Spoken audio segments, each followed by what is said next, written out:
It's the Locked On Flyers podcast for Thursday, July 10th, your daily dose of Flyers news, analysis, and high quality content that's trying to sort out the Flyers lineup this upcoming season. That's always fun.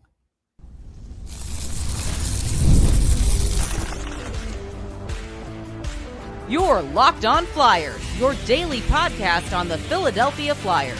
Part of the Locked On Podcast Network, your team every day. Hey there, and thanks for making Locked On Flyers your first listen every day. I am Rachel Donner. I've been podcasting about the Flyers, the NHL, and hockey for a decade, and I'm here with prospect expert and Flyers credentialed reporter for 20 years, Russ Cohen. This episode is brought to you by Monarch Money. Take control of your finances with Monarch Money. Use code LOCKEDONNHL at monarchmoney.com for 50% off your first year. To keep up with our latest episodes and Flyers news, you can find us at Locked On Flyers on all your favorite socials. And of course, here on the Locked On Podcast Network, your team every day. We are going to try and suss out the Flyers roster and put some lines together. First, we have a little bit of news to deal with. Gavin McKenna officially committed to Penn State. We had talked about it before, that it was pretty much known at a certain point, but we still don't have an answer from Porter Martone on what his next steps are. So does this push him in any given direction, do you think? I mean, here, my thoughts are, they have Smith. I'm sure they gave him some money. We know what they gave McKenna, $700,000. There is a limit. You're talking Penn State, right? Penn State. There is a limit to what they can give. It's something like $20.5 million for an entire department. And so Penn State's football team probably makes quite a bit too. And there may be some other ancillary sports that get some NIL money too. So I don't know how much more NIL money there is. So will Porter Martone go there simply to win? I don't know. Michigan State offered Gavin McKenna $250. I imagine they would give Martone $150 or $200. And so he might go there. So I think those are still his two choices. I think those have always been his two choices. And the same as I think he had to wait for McKenna to kind of make a move. Those were always his choices. And I think they're the same for Martone now. Yeah, I think it's going to be really interesting to see what of that he weighs more than the other, and certainly how it affects his hockey development. Because that's, from a Flyers perspective, obviously that's the most important thing. Sure. I mean, both are good programs. I wouldn't worry about it. You have Shane Van Sage at the other program, so he'd have somebody who's a future Flyer on as his teammate. So I don't worry about either one of those things. Oh, of course. I just mean, from a hockey perspective, I just want him to develop well, and I don't care where he goes to college ultimately. Yeah. We do know that the AHL schedule is dropping today. The Phantoms announced their first game will be October 11th versus Belleville, the Senators affiliate. There is news sort of about the head coach, and we're going to talk about that a little bit more on tomorrow's show. Yep. Our old friend Dave Haxtell was hired by the Colorado Avalanche as an assistant coach. That's kind of a head scratcher to me. I don't know where he fits in there in terms of what he can bring to that particular group, but good luck to them. I mean, he's a good coach. He certainly knows enough. I looked it up the other day. Chris Vandevelde's only 38. Maybe they'll sign him as a free agent. Or let him come to training camp, because if Haxtell has a chance, he'd play him on the fourth line every game. No, just kidding. That just used to happen all the time. I know. But no, I think, listen, Dave is going to want to try and get in the coaching game again, and this is how you do it. Yeah, I think so. Now, as far as the Flyers and their roster this upcoming season, I think obviously there's cap compliance hanging over all of this, and we're going to get into that a little bit more next week on the show, but because there's definitely easy ways for the Flyers to do it, so we're not too concerned about it. It just, for me, the question mark is how they're going to structure this roster? Are they going to go to the full 23 slots first off? And then are they going to go 13, 7, and 3? Are they going to do 14, 7, and 2? Are they going to do 13, 8, and 2? Like there's a bunch of permutations in terms of forwards, defensemen, goaltenders here. Yeah, I think they're doing 3 because I don't think they're going to kick Kolosov to the curb yet. I mean, it just seems that way. So I think they're going with the 3. I think so too. So that kind of leaves us with 20 spots left. I'm guessing it'll be 13-7, but Mhm. you never know with the Flyers given all of this. And we don't know what Rick Tocchet is looking for Right. either. So I think there's room there. I'm also assuming here that obviously Ryan Ellis, but Risto and Tyson Foerster are going to start the season on LTIR. Yeah. Yeah, no doubt. So in terms of the forwards here, just looking at the roster itself, not looking at lines yet. We're going to look at the lines and the pairings a little bit later. But if you have sort of your base 11 forwards to start off with that are guaranteed here, that list is pretty easy. So you have Sean Couturier, Owen Tippett, Trevor Zegras, Christian Dvorak, Noah Cates, Tyson Foerster is one of those in that But list. we don't believe he'll start the season. Just taking it that way. We don't know for sure, but we're just guessing. Right. Garnet Hathaway, Nick Delorier, Bobby Brink, Matvey Michkov. And then I'm thinking Rodrigo Abels is on that list. It'll be Abels or Jett Luchanko. Like it'll be one of them. Yeah. So I think once you get to that area of the roster, it gets a little dicey, right? So I think the names you can talk Abels, you can talk Carson Dorwat, you can talk Devin Kaplan, and you can talk Jett Luchanko. I think that's kind of the mix we're looking at, right? Yeah, I'm pretty sure Luchanko's starting the season with them. I don't know how far he'll get into the season, but that's my guess as to how they're going to handle it. And then I think Dewart is going to start the season, I think.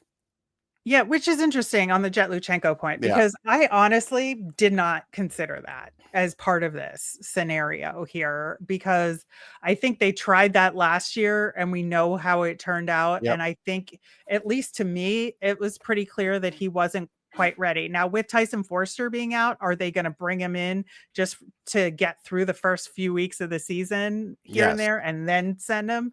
Yes. Maybe. That's what I'm considering, because if they're doing, like, let's say Guelph doesn't move him, right? So he doesn't go to Guelph right away. Maybe they eventually make a trade because of that. So while he's waiting, he could play every couple games, 1 game here, 2 games there, days off in between. You could stretch out, the games that way. And so he fills in. And so that's how they could do it. They did it with Shane Wright that way in Seattle. It's not ideal. I don't love it. Right. But I can see it happening. Yeah, and I think the only other name that I would maybe add to this list, and it will depend on all of that. It'll depend on Jett Luchanko. It'll depend on, and we're going to get into this with the lines, if Zegras winds up being a center versus being a wing and all of that. But I think Alexei Gendron is going to push for a right wing spot because I think it might be available there. But again, I think that's a long shot. But I think that's kind of where we're at. I also think that Alex Bump could be in the conversation as a long shot here as well. I think he's going to maybe go a little further in the process in terms of the preseason, but I think we do have to include him in the conversation just simply because of the way the Flyers have talked. Yeah, I mean, based on the way the Flyers have talked, I think he'll get some games. So he might again be in the equation for the first 5, 6 games, something like that, maybe even 8.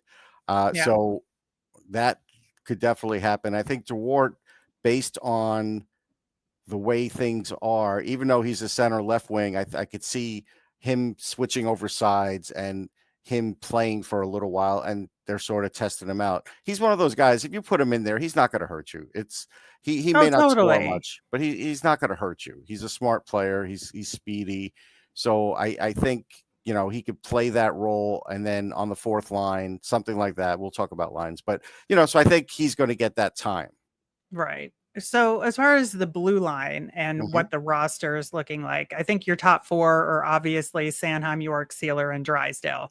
Yep. And then at that point, you're like, okay, who are the other 2 or 3 here? Now, I would put Zamula in that bottom pairing for sure. I don't know what Rick Tockett's feelings on him are going to end up being, but I would for sure. And then it's Emil Andre and Noah Juleson, who are the other 2. And that makes your 7 with Risto on LTIR. Yeah, At there's that no point. doubt. Yes, there's no doubt he's on LTIR. Like that's a guarantee.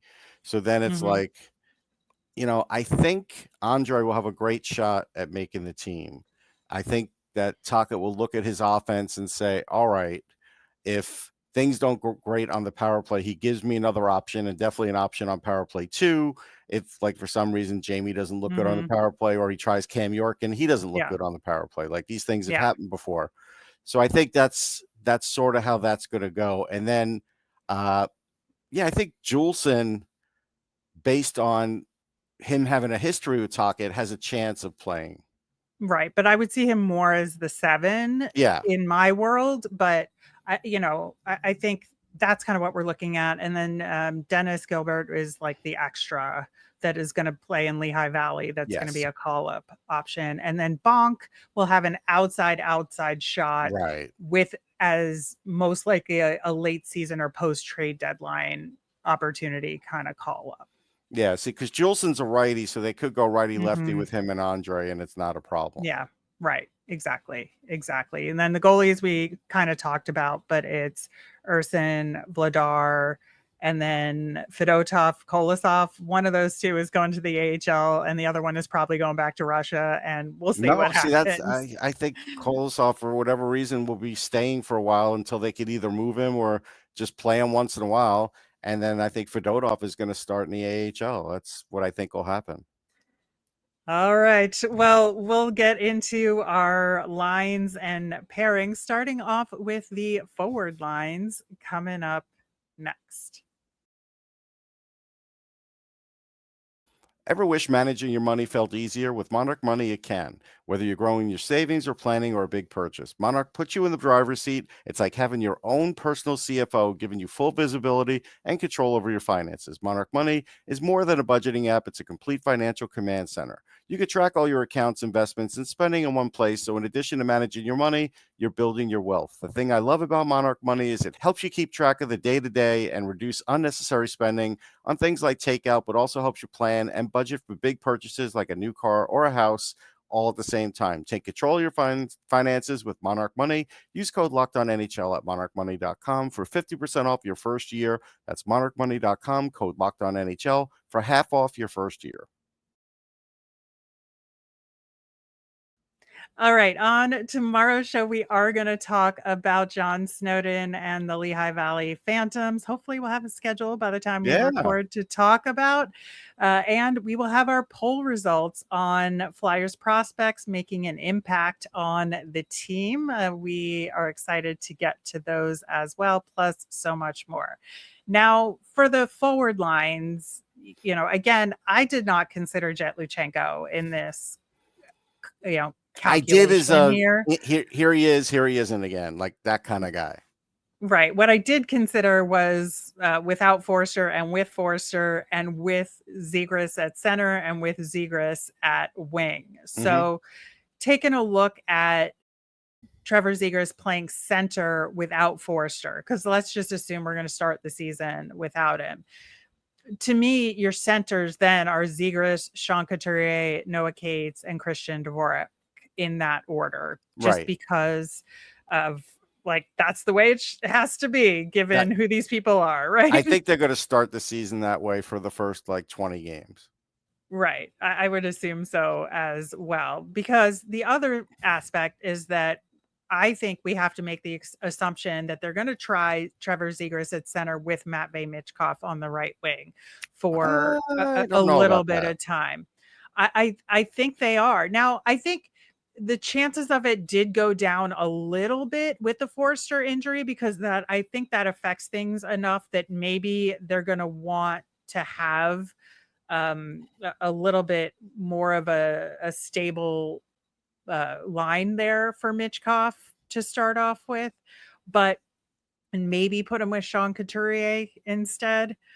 but I think still that's what's think, going to happen. That's what yeah, I I think. mean, I think it's possible, but I think for the assumption that I want to make, I want to say we're going to have a Tippett, Zegras, Mitchkov line. Okay. I don't think so, but it's possible. Yeah, I just think like they're going to want Tippett's size and what he kind of brought to his game outside of the scoring, which, to be fair, needs to improve, and we all know that, Hmm. right?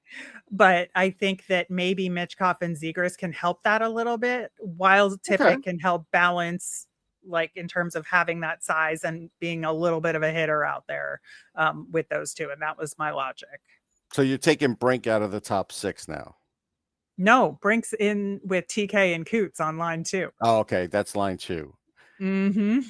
Oh, so you're putting, yeah, I think you might flip them. I still think Couturier is going to be the 1C. I think, Yeah. I think that Tocchet's going to start that way because I do think he'll that's be the other way healthy. to do it Yeah. in that other But either way, it's going to scenario. be pretty But close for both. Okay. yeah. So I put TK, Coots, and Hmm. Brink on that second line Okay. together. Now I think you could invert it and have this Coots, TK, Brink line be the top line, Hmm. and have the Zegras line be the second line. Hmm. I don't I think that really may have be the any way they issue with start that. it. Yeah. Yeah, I think they're kind of interchangeable in terms of what's the first line and what's the second line there. Yeah. But I do think that Couturier and Travis Konechny have a high degree of chemistry. Hmm. I think adding Brink to that will help Bobby Brink's game, Hmm. honestly, because I think Coots will be there to kind of back him up in those scenarios where Brink fails. And I think, in terms of puck management. And so I do think that it will give Brink the opportunity with those two to be more dynamic offensively. Yeah. I either way, I could see both. Yeah. So then just to reiterate, what do your top 6 look like? Yeah, I think actually I think it's what you have, and just the basic difference is the Couturier line will be the top line. But I think the guys you have on the lines is probably the way it's going to go. Yeah, I would think so. Now, if Zegras is on the wing, then I think Cates moves up to the 2C Yes, I position agree with and that. then stays with Brink. TK is still on the Right. other side of there Right. because I want Zegras, Couturier, Mitchkov as the other line. Yeah, I don't know if that will happen if that happens, but I understand your thinking. Yeah. So I think that's just in terms of skill balance, in terms of size balance. That's kind of what I'm looking at here. Yeah. In terms of you need to have a really good skater, you need to have a puck distributor, all of that. That's kind of what I'm trying to balance out here. Now, here's where it gets messy, though, a little bit, Third line is right? messy. So in the Zegras at center without Tyson Foerster scenario here, Right. Cates is the center. You got to bump Hathaway up to right wing on that line, in my opinion, there, because Yeah. remember in my scenario, That's Jett what I have too. Luchanko isn't here. And then on left wing, I think, you're looking at Bump if they have him on the roster, Yeah. or Dewart. I think that's kind of where I'm at, I because have I think that they're going to put the other people on the fourth line. Yeah, I have Bump for like the occasional, the 8 Mhm. games, and a possible free agent to buy time for guys like Bump and everything else that's going on. So like a last minute signing. I have that Could spot be. open. Yeah, it could be. I think, in the Zegras at wing scenario, it's Dvorak who's the center Yeah. with Dewart and Hathaway again. So it's similar, but you just move Dvorak up to 3C, which he's Yeah. perfectly capable of doing. Now, if they don't get anybody, then I think they'll Mhm. alternate, and Luchanko will play center and Bump will play left wing on some games to kind of fill that void, and then see if Forster comes back. And if he comes back, then they make a decision, who's going down. And I think that's Mm, how it's going to kind of go. yeah, it could be.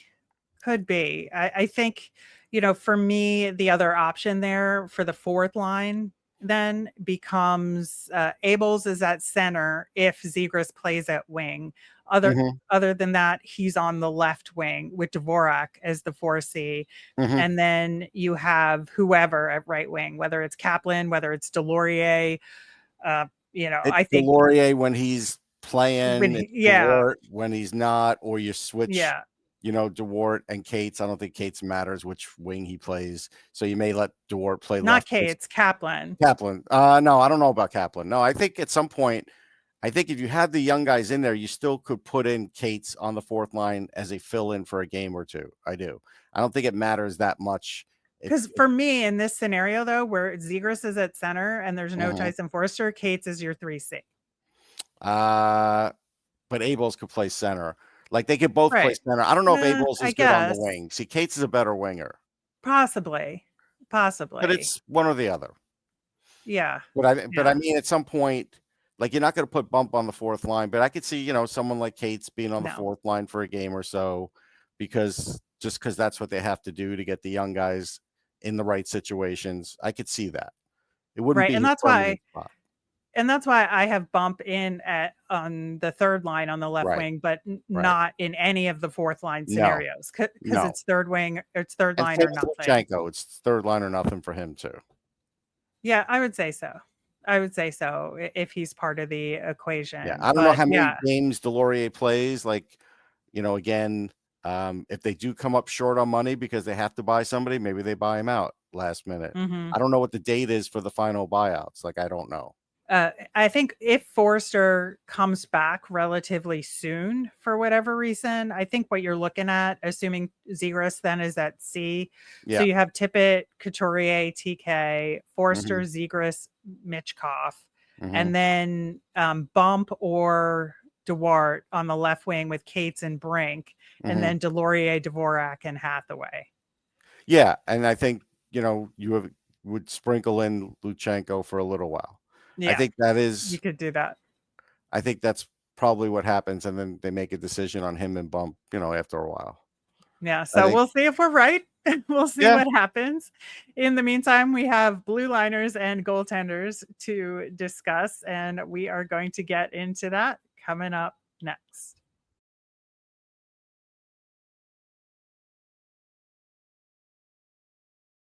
Okay, so when we started the conversation about the roster overall, we kind of locked in the top four blue liners here. So we have Sanheim and York, which I see as the top pairing, and then Sealer and Drysdale as the second pairing.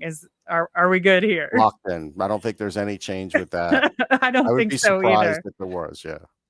Yeah, I mean, maybe there's an outside chance Drysdale gets top pairing minutes if he does really well. Right. But I don't necessarily see him, outplaying Cam York at this point. No, not in that role. Not at the two. No, I don't think so. Now, I think for the blue line, here's where, again, just like with the forwards, it gets messy at the bottom a little bit. Yeah. But to me, you have Zamula and Juleson as probably the starting third pairing, with Andre sometimes getting to play. But I think that Andre would get the nod over Zamula rather than Juleson, just because of the past experience with Tocchet, right? Yeah, I think the past experience, the righty-lefty thing is good too.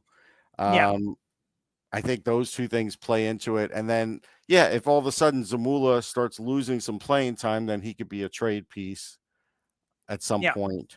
But you're still always going to need an extra defenseman anyhow, because guys get dinged up and we're not accounting for that. So, I think just because Zamula played all that last year, I mean, this is no offense to him. I think he had a really good season. But a lot of that was because John just kind of plugged him in there too. Right.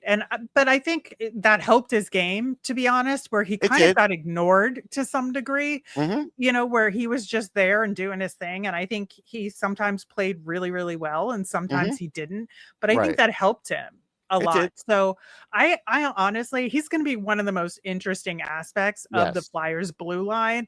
Again, just because it's pretty predictable otherwise. Yeah. And so is Zamula going to come back like stronger? Is he going to come back faster? Is he going to have worked on a few things in terms of his puck distribution, in terms of his defensive positioning to like lock down that lineup spot, or is it going to be ripe for the taking?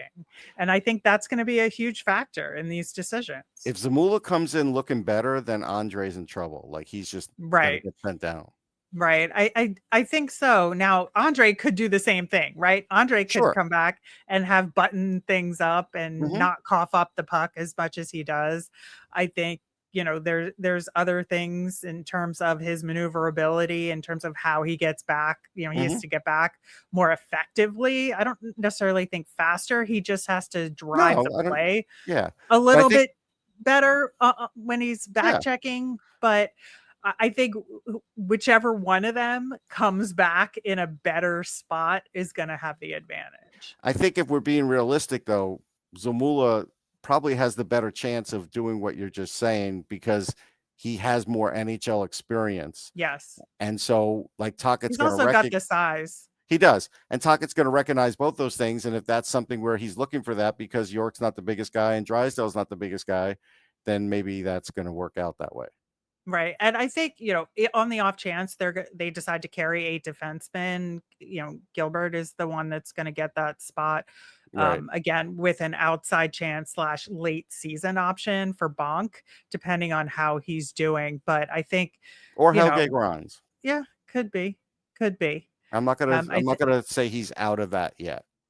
Right. I think that's possible. We gotta, see how the obviously with a coach getting promoted from within for the Phantoms, the familiarity is going to be there, so things aren't going to be upset as much as they No, would have with a brand new which coaching is good. staff. So, which is good for him and good Yeah, for a couple of the other guys. it is. But we'll get into more of that tomorrow. But I do think like with this blue line here, yeah, it's Andre Zamula and Juleson that are going to have to jockey for these two spots, and that is what going to be a battle at camp that's going to be interesting to watch for sure. Yeah, I agree. I think that will be fun, and it's good to have competition in camp, and these are good problems for Rick Tocchet to have, and I do think the Yeah. team will be better. I don't know if they're getting out of that 11 that, will end up having a chance at McKenna. That's a whole different thing because a lot will happen during the season. Like, what if Risto doesn't come back until half season? What if Foerster doesn't come back until, 2 months into it? Those things could really affect the season, and at some point, Danny Briere might say, okay, look, at the deadline, we still may trade Christian Dvorak because we're closer to getting McKenna than we are closer to making the playoffs. Like, that decision may come up at some point too. So everybody should be ready for either way because it's still going to kind of work that way. Right. And I think it'll be interesting to see what happens with Ristolainen as well, Yeah. just because, how he fits into this equation. Well, if he comes back and is healthy, then he gets that third pairing Yeah. Then Juleson's out. slot.